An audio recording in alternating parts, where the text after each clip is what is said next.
What is going on, guys? Welcome to my video. So in this video I'm going to be showing you step by step how you can change your YouTube profile picture right now on your iPhone, iOS device, on your Android device, on a phone like this, even on an iPad like this right here. So I'm going to be showing you how you can do that right now in today's video. So with that being said, let's get started, and I'm going to be going on my phone right now and showing you step by step how you can change your YouTube profile picture right now. So let's go and start our video.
Alright, so that's going to be it for today's how to change your YouTube profile picture video. So if you did find value in today's tutorial, make sure to leave a like to let me know that you found value in today's tutorial. And if you are completely new to the channel, make sure to subscribe so you don't miss out on my future tutorials. But most importantly, I would hate for you to miss out on my future videos that will show you how you can gain more subscribers, how you can get more views, and how you can actually make money on YouTube, which is insane, right? So be sure to subscribe so you don't miss out on that, and turn on notifications.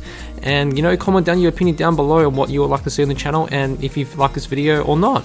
And with that being said, thanks for watching today's video, and I will see you on another video to come.